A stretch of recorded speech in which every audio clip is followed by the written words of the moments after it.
What up, guys? Welcome back to another episode of JAWS Diaries. I'm Jason Wahler. And I'm Ashley Wahler. Hope everybody is doing good. Hey, sorry we missed last week. A lot was going on. Instead of stressing out and trying to do it last minute, we just said let's take a week off and make sure we catch you guys up on everything this week that happened. So first, starting off, sobriety time is 284 days. We're almost 300, which is great. Time's just flying. So, Ash, what was let's do a follow-up for your action for the week, which you had a hard time understanding last week. Yeah, you're so funny. I killed it on my action this week. Not only did I wake up at 6, I woke up at 5:30 every single morning. I worked out. I had a fresh cup of coffee for Jason in the morning. I loved my routine and I felt so good about it. So it's just kind of like been on the continuum since I was really impressed. Thank you. Overachiever here. Because on the other end, I did not do so well. I only did my action for the week about 50% of the time, so which is not good, especially since we had more than a week to do it. So couldn't get in the routine after it. So I'm gonna probably try to follow up with that later as we go into the actions. I want to probably add that one again because every time I read it, I got something really, really good out of it, and it was very empowering and very impactful. So I'll work on that. Ash, let's go to personal check-ins. How you doing the last almost 2 weeks? Well, it's been so interesting because since I've had like the routine in my life, it's kind of like set the tone for my day. So I feel like overall I've had a really, really good last couple of weeks. I've had a lot of really high highs and then some things that just didn't work out the way that I wanted them to, which is just life, you know? Like you feel like you're doing all the work, you feel like things are going really good, and then just like a bomb gets dropped on you. And so in those moments of when things go sour, I feel like I handle them a lot better because I'm in a really good mental state. So I think it just goes to show that like when you do the work, those bad times don't feel as bad as when they do when you're in a really bad place. So I think this last couple weeks have been really good. I've noticed that, you know, I've always had my codependency issues, but I've utilize them in a way now where like I'm not doing things to enable people or to hurt people, but I've always had this like love for others, and you know, something that I pride myself in is like this ability to always want to not caretake for somebody, but like lend out an olive branch or a hand, or like just be loving and caring and kind, and you know, knowing that when the other person doesn't reciprocate or anything like that, I can have the boundary of being able to not let that jeopardize my own mental health and well-being. So it's just been a really good week. Like I just feel really grounded. I feel really good. 2 weeks. It's been a really good last 2 weeks, and yeah, we'll see what's gonna happen this week, but things are good. Good. No, I'm proud of you. You walked through a lot of tough things too. I think just touching on it, there was a lot of things that you I've been wanting to do for a long time. Again, it's something that is very sensitive, so we're not going to bring up the full scope of it, but I'm really proud of you. Thanks. I'm really proud of you. We'll talk about it in a few episodes.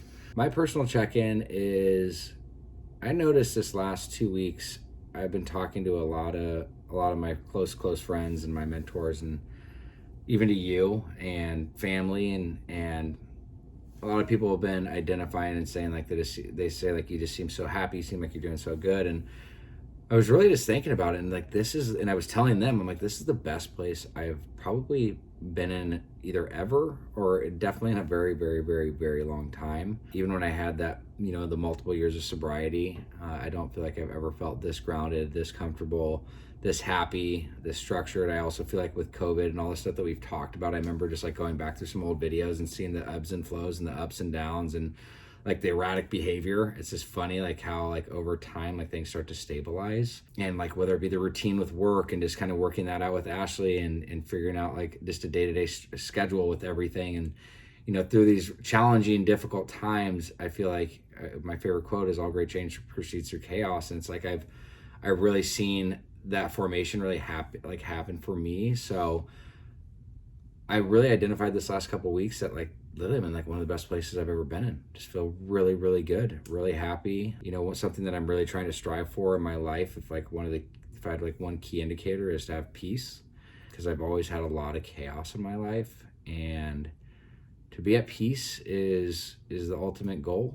And I feel like I'm on the track for getting there. We'll see how this week goes, as things are always, are prone to change. But I don't know. It's just, it feels like the actions have paid off. The footwork has been in place, and not only do I feel that, but it's also, it's in my energy again. People are even bringing it up. So I don't know. Sometimes it's nice to be able to pat yourself on the back for putting hard work and seeing that. And it's a program of attraction, not promotion. And I'm really, really seeing that. I've noticed like a huge change in you, and like a big thing that I've noticed the most about is this like mental maturity that people hit through program and through recovery, especially as Jason's done the footwork. Like, you just have gotten to a place in life where the things that used to bother you don't bother you as much, and they don't have as much of an effect on your behavior and circumstances. And so you become more comfortable in self. So it creates like a maturity, and it's cool. Yeah, it is. And I think a lot of those things that used to bother me, like that I used to do a lot of holding feelings in. I wouldn't talk about them just to anybody. And I think it's just so freeing just to be able to have, even with you, just the communications like we talked about earlier in the kitchen about a particular friend. And, he brings up some triggering feelings for me and stuff, and just be able to talk about it. And it's like, instead of dwelling on it and subsiding and like having it like be something that affects me for a long term, it's just like, to talk about it, get over it. And I don't know, I appreciate you saying that. So anyways, I love you. Yeah, I love you too. With that being said, kind of goes into our topic. Oh yeah, let's talk into one last thing. Is I'm actually really, really excited too. This week I'm actually going away with 12 dudes to the Grand Canyon. We're doing 400 miles on like dune buggies, basically. Like, it's a spiritual retreat, guys only, digital detox, put our phones away. We actually have to turn them in. I don't even know if they have service out there or not, but really looking forward to that, because it's 6 guys for that I'm bringing, and 6 guys that my friend's bringing from the East Coast. Everybody's meeting in Vegas for one night. We're all going to meet each other. We're going to meet in Vegas, and we're going to lose our phones. Anyways, dude, but on a serious note, we'll have our phones while we're in Vegas, but it's just like, those are things that like I have not done these types of, I'm in a place to be able to do these things and like facilitate this, get this whole thing together with my buddy Brian. I'm so proud of you. I'm really looking forward to it. I think it's going to be so incredible for you, and I can't wait until, the next week when we shoot our video to be able to kind of talk about your trip and what that looked like and all the things that you learned. And I think it's so incredible you put that all together, and I'm so happy for you. I think you guys will have a great time.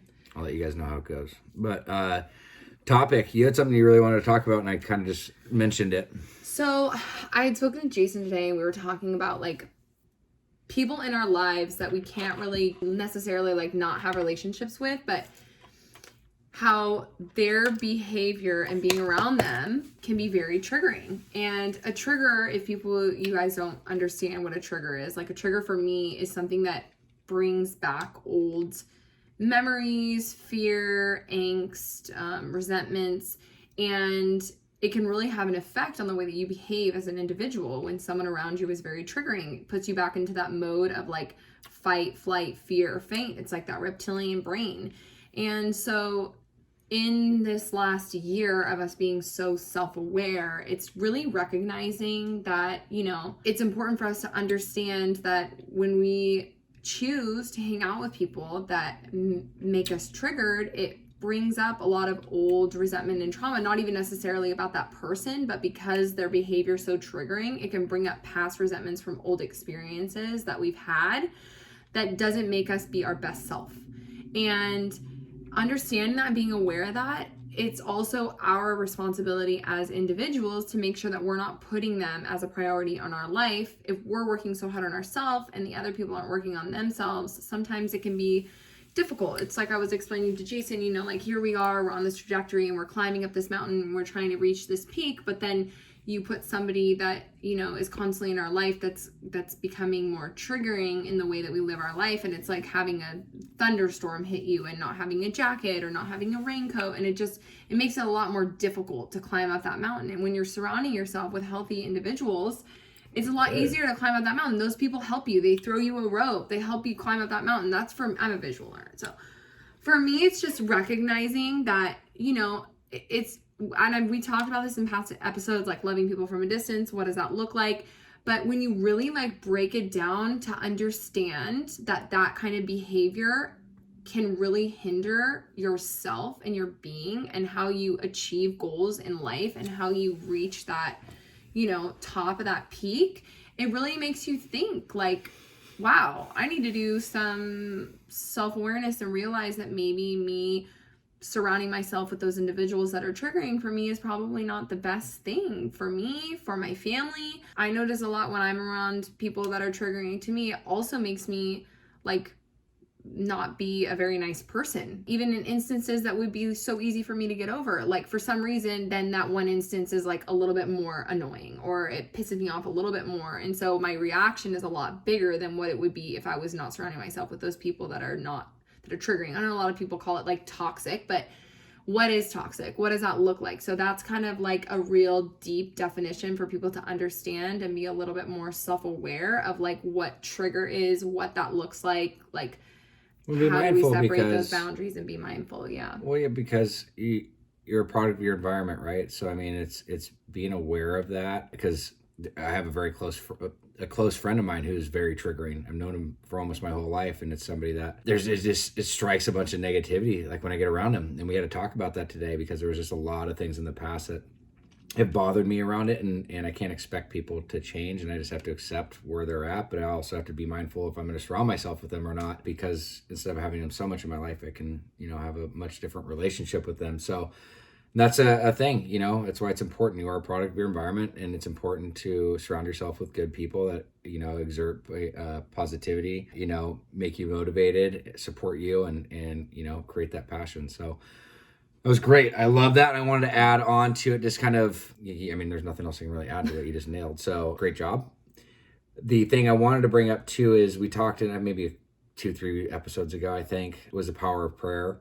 And something that we had happen to us is, you know, because it's nice to be able to wake up and pray and be grateful for the things that are, you know, going on, things that you need, you know, you would like guidance and direction on that you're struggling with. But something that was really profound with us, and we've been praying a lot, like, and I think that's also an added value to why we're at where we're at mentally, emotionally, spiritually, and physically, is because our connection of letting go and living in faith rather than fear is big. But we got into a pretty heated argument, which we haven't had in a while, and we actually paused and prayed when we were like being very verbally aggressive.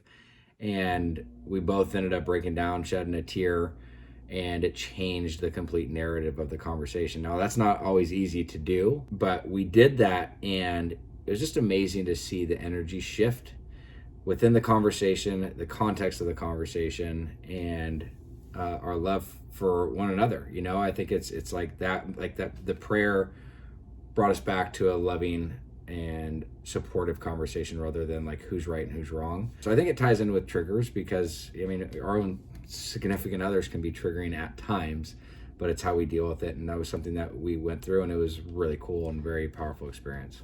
You know what's so interesting too is that when you, like, for instance, when I am praying to like a higher power, for me it's God, and I'm having a conversation with you about it, say we're in a heated moment, for some reason it's so much easier to like talk to God to listen to us, and it makes us more empathetic and compassionate towards each other instead of asking each other for what we want. Like, it's so interesting. It completely changes the trajectory of the whole entire conversation, because we're not asking each other to give something to us. It's like we're hearing each other out because we're talking to somebody else. So it's so weird. It makes the communication more clear. Yeah, it makes the communication we're still working on that. So much clearer. We have a lot of wreckage in the past of just communication. So that was a really good point. Running out of time. Action for the week. My action for the week is that Jason's gonna be gone, so I'm gonna be with Delilah, and I just want to literally have the best time with her while Jason's gone. Have total girl time, princess dinners, and cook all the time. Just enjoy our time together, because I love when all of us are a family together, but those moments when it's just me and Delilah, it's so special, and I love doing all the girly things with her. So that's my time to do all the girly fun, paint your nails, even though Jason's always down for that too. He's a good sport. Yeah. The girly stuff. No, I really am excited for you guys to have this week together. I think it's going to be quality time.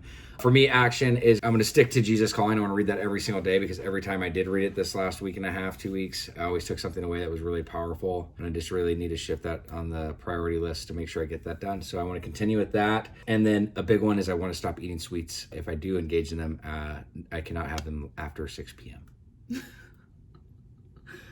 I love that. I'm going to hold you accountable for it. All right, goodbye. What up, guys? Thank you for watching another episode of JAWS Diaries. Hey, if you or a loved one is struggling and you guys need some direction, some insight, and you're just lost, please fill out the link below and we'd be happy to help.